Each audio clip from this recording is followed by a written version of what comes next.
10 old Hollywood actors who were the worst Hercules. What if those mighty shoulders we cheered weren't carrying the myth at all?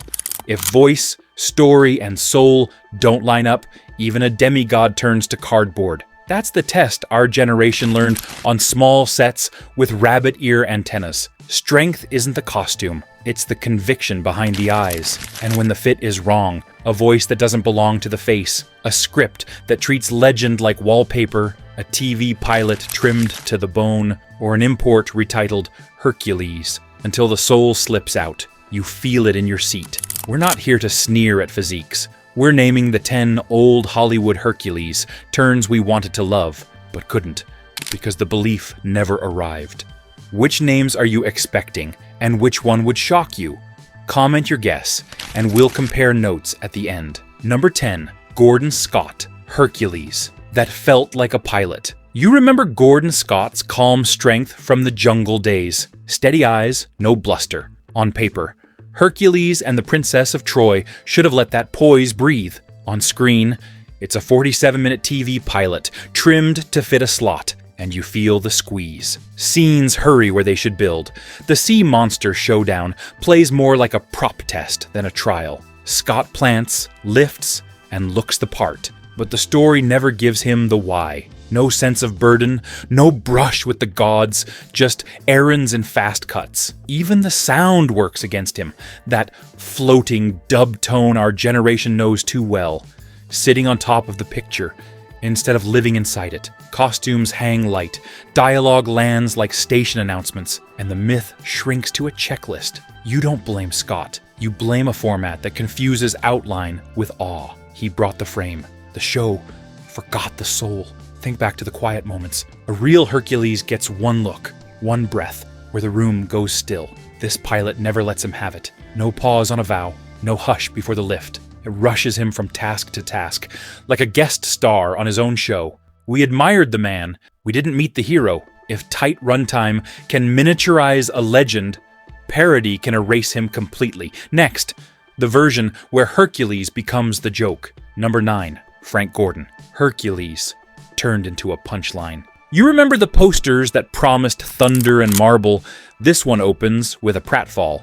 Hercules in the Valley of Woe isn't a myth. It's a comedy sketch stretched to feature length, with Franco and Ciccio mugging while Hercules stands there like a coat rack. Frank Gordon has the frame, but the script keeps yanking the rug.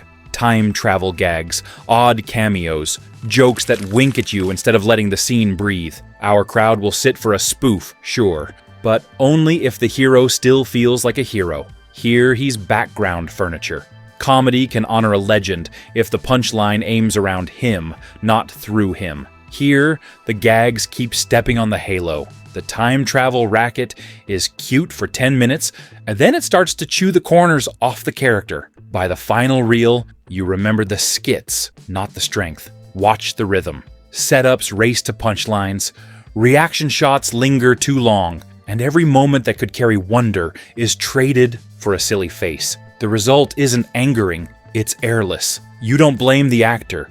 You blame a concept that made Hercules the straight man to every gag. If parody drains the myth until only noise remains, then slapstick can push him even further to the sidelines. Next, the Stooges steal the show. Number 8, Samson Burke, the Stooge Sideshow.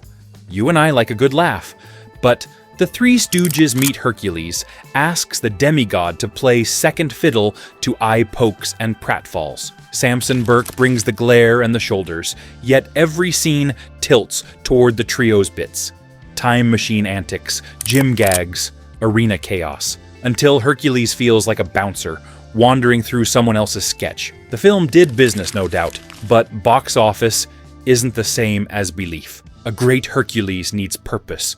This one mostly needs patience. Listen to how the lines land. Short, barked, functional. The character never gets that calm, persuasive moment where strength turns into leadership. Even the set pieces, galley rows, tug-of-war stunts, treat him as a prop to bounce comedy off of. Burke isn't bad, he's boxed in. The role becomes a scowl on legs, not a man with a burden. There's a version of this that works. Let Hercules carry the heart, while the trio carry the laughs. Instead, the balance flips, and he becomes a moving set piece. Our crowd will always sit for a Saturday chuckle, but a champion needs a moment that isn't a bit. Give him one oath. One quiet rescue that isn't a gag. And half this entry disappears from a list like this. If slapstick can turn a champion into scenery, then formula can flatten him altogether. Next up, a capable strongman who does the lifts, but never lifts the legend. Number 7,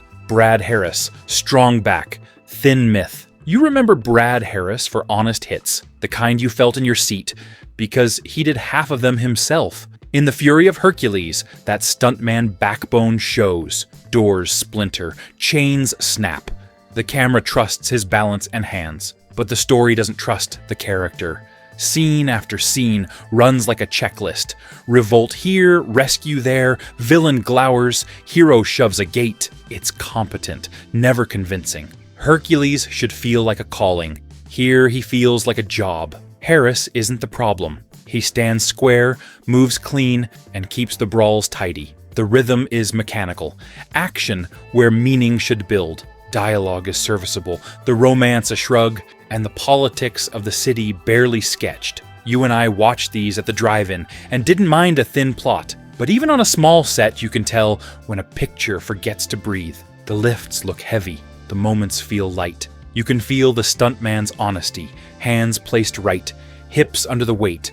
No cheating the frame. What's missing is trial. Great myths test the inside as hard as the outside. Here, the obstacles are wooden gates, an angry foreman. Harris does the labor. The script forgets to give him a burden. One whispered doubt, one hard choice, and the whole picture breathes. They're a curios, an offbeat villain turn, a clever bit with a rigged gate, but they play like islands in a calm sea. By the end, you remember the stunts, not the man. If formula can sand the edges off a hero, then the wrong voice can hollow him out entirely. Next, the era when dubbing stole the soul. Number 6, dubbing disasters, when the voice didn't match the body. Our generation knows the sound of a bad dub the way a mechanic knows a loose belt. Late 50s to mid 60s, imports often swapped voices in a booth an ocean away, and the match was rarely right. You'd see a 30-year-old powerhouse open his mouth and hear a bland, middle-aged narrator float out. Timing slipped, emotion flattened. Even good actors looked wooden because the voice sat on top of the image instead of living inside it. On a living room set, that half-beat delay is louder than a drumline. You hear it in vows that don't land and threats that never sting. A line arrives polished, but the eyes don't agree with it. That mismatch ages worse than Rubber Monsters ever did, because it steals the part you can't fake, the human sound of effort. It wasn't just accents, it was identity. A heroic vow would arrive half a beat late. A victory roar would feel like it belonged to the stuntman behind the curtain. Sometimes the English track sanded off regional flavor. Sometimes it pasted on a tone that made a champion sound sleepy. And the worst sin, inconsistent mixes where crowd noise smothered lines you needed to believe. On a small TV with a single speaker, that was fatal. You and I wanted conviction. We got commentary. This isn't a knock on the men in sandals. It's a reminder that Hercules needs a human center. Breath, crack, grit. Take away the voice, and you take away the myth. Fix the voice, and half the genre tightens overnight. Number 5, Alan Steele, Sergio Ciani, Hercules against the Moonmen. You and I grew up with myths carved in stone, not zapped by moon lasers. That's the first problem. Hercules against the Moonmen wasn't even born a Hercules tale. The original Italian hero was Makiste. Then US distributors slapped Hercules on the poster and called it a day. The retitle scrambles the wiring. Suddenly, our demigod is battling alien overlords and a queen under a mountain temple, and the tone tilts from epic to oddity. Alan Steele has the build and the stance. He lifts gates, grapples guards, does everything you'd expect from a strongman lead. But the story keeps yanking him into a different movie. Half sword and sandal, half pulp sci-fi. Then, the dubbing piles on, smoothing the edges until his voice sounds like it belongs to a bystander. The famous sandstorm sequence is the giveaway. Minutes of trudging in slow motion that feel like a loop. It's supposed to be ordeal. It plays like overtime. And it's a shame, because steel moves like a man who's actually pushed iron. He doesn't mug, he doesn't preen, he just does. Put him against a tyrant with a face, and a city with a pulse, and he'd read twice as heroic. Instead, he's stuck trading shots with moon priests, and walking through fog that looks borrowed from 3 other pictures. The body says classic. The plot says matinee mashup. There are flashes you might remember. A clean throw, a solid stunt. But the essentials are missing. Destiny, danger that breathes, a reason to care beyond the next corridor.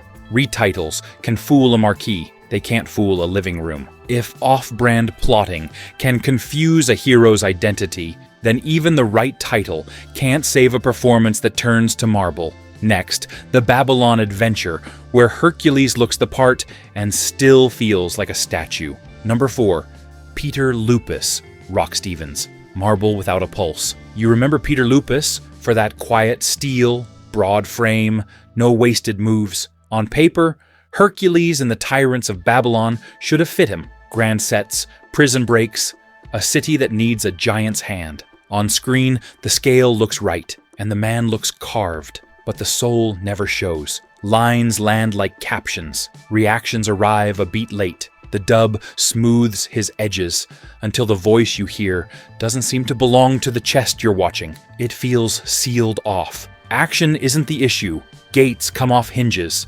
Soldiers fly. Lupus plants his feet and sells the lift. What's missing is that inner hum our crowd recognizes.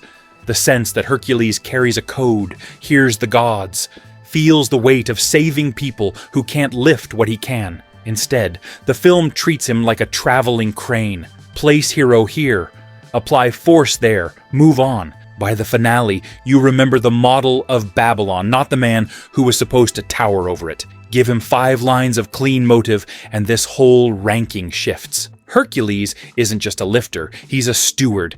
He carries people, not just stones. Lupus has the steadiness for it. You can see it in his guard stance and the way he squares a room. But when a film treats him like equipment, the audience stops looking for his mind. That's how statues happen. I won't fault the effort. I'll fault the approach. Myth needs breath, not just biceps. If a polished epic can still feel airless, then raw muscle without character will feel even emptier. Next, the bruiser who could brawl but couldn't bring the light. Number 3, Dan Vadis, brawn without the beacon. You remember Dan Vadis for the shove that looked like it hurt. In Hercules the Invincible, he hauls chains, hurls men, and stomps through cave sets like he built them himself. The problem isn't power, it's presence. Scenes ask for a leader and get a foreman. The camera waits for the moment when courage turns into guidance, and it never quite arrives.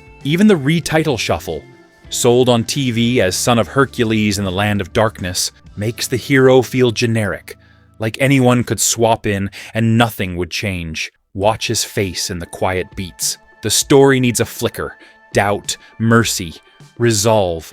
But the dub and the writing keep handing him orders instead of choices. You and I can forgive cheap monsters and painted rocks. We can't forgive a myth with no heartbeat. By the last reel, you remember the dust and the noise, not the man who was supposed to lift more than stones. The irony is that Vadis sells pain better than most. Knees set, jaw tight, shoulders shaking under the weight. Let the story admit he's tired. Let a friend doubt him. And suddenly, the brawler turns human. Instead, the script keeps him on rails. A leader doesn't just throw enemies, he throws light. This one swings hard and leaves the room dim. If blunt force can't light the way, then camp will blow out the candles entirely. Next, the Technicolor romance that turned Hercules into a glittering soap. Number 2, Mickey Hargitay, glitter without gravity. You remember the posters, golden muscles, ruby costumes, promises of danger and devotion. The loves of Hercules gives you sparkle by the fistful and almost no weight at all. Mickey Hargitay isn't lazy. He shows up with the smile and the stance. But the picture keeps tilting into soap. Palace intrigues, purple wigs, papier-mâché beasts until our demigod feels like a guest star in his own legend. Scenes that should thunder settle into pageantry. Speeches that should carry a vow float like perfume. Watch how the melodrama crowds the hero. Every choice is softened by swoons, every trial padded by decor. Even the famous bull moment plays like a publicity still come to life. Flashy, not fearful. You can love the color and still miss the core. The gowns glitter, the horns blare, the set painters do overtime, and none of it gives Hercules a reason to stay when it would be easier to walk. Our crowd doesn't need gloom. We need grit. One scene where he chooses duty over comfort would have anchored the perfume. Without it, the film floats, pretty as a postcard and just as thin. You and I can enjoy a slice of camp on a late night, but a great Hercules needs a center of gravity. Duty, danger, a stare that stills the room. This film gives him a spotlight and forgets to give him a soul. And when the center won't hold, the spectacle collapses, leaving one last lesson in how a borrowed voice can erase a man. Number 1. Arnold Schwarzenegger, a titan with the wrong voice. You remember the first time you heard it, only it wasn't him. Hercules in New York introduced a mountain of a newcomer, credited as Arnold Strong, and then stripped the performance of its anchor. His own voice. The original US cut dubbed him over, sanding off personality and timing until scenes felt like pantomime with narration. That alone can shrink a legend. Add the fish out of water tone, Hercules bickering with mortals on Manhattan sidewalks, and the myth turns into a novelty act. You can see the strength.